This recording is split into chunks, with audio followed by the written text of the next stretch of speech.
Hello friends, આજે આપણે બનાવીશું ટિંડોરા બટેકાનું શાક. તો ટિંડોરા બટેકાનું શાક બનાવવા માટે મેં અહીંયા 1 નંગ બટેકો અને 100 ગ્રામ જેટલા ટિંડોરા લીધેલા છે. ટિંડોરા અને બટેકાને ધોઈ લઈશું.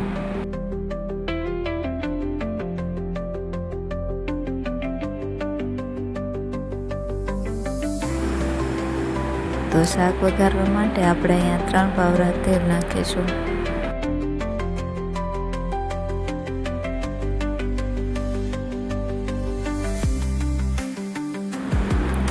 વઘાર માટે રાઈ, જીરું અને લસણ ઉમેરીશું. તો પહેલાં આપણે બટેકા ઉમેરીશું, ત્યાર પછી ટિંડોરા ઉમેરીશું. 2 મિનિટ સુધી તેલમાં ચડવા દઈશું સારી રીતે.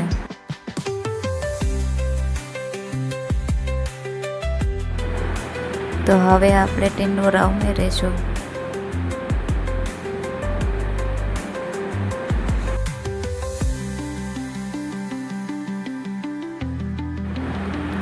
બધું સારી રીતે મિક્સ કરી લઈશું.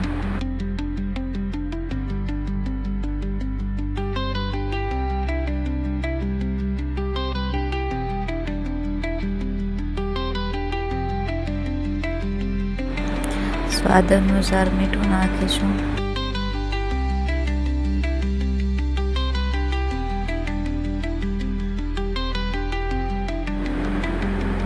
અડધી ચમચી જેટલી હળદર નાખીશું.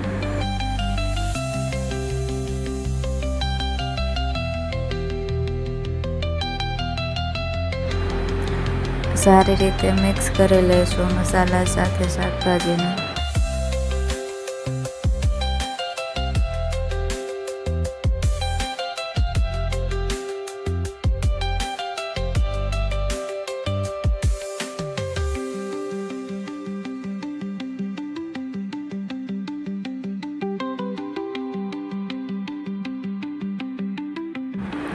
તો હવે લસણવાળી ચટણી આપણે ઉપરથી ખાલી એમનામ જ મૂકી રાખીશું, આપણે એને મિક્સ કરવાની નથી.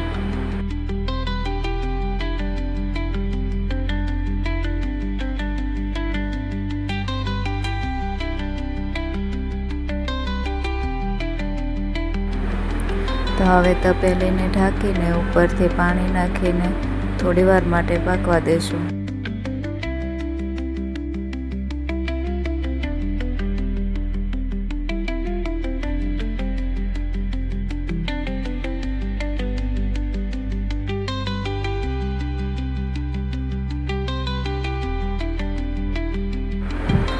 ચટણી તેલમાં સારી રીતે ઓગળી ગઈ છે.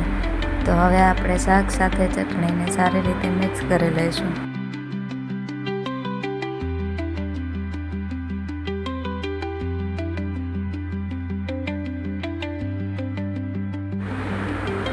જે ડીશમાં આપણે ગરમ પાણી કર્યું હતું એ જ ગરમ પાણી આપણે થોડું શાકમાં એડ કરીશું.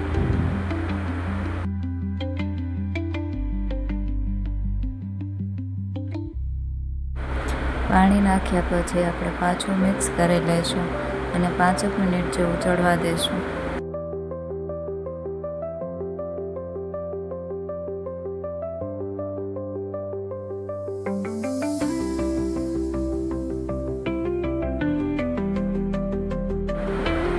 શાક ચડ્યા પછી ઉપરથી થોડું ધાણા જીરું ઉમેરીશું.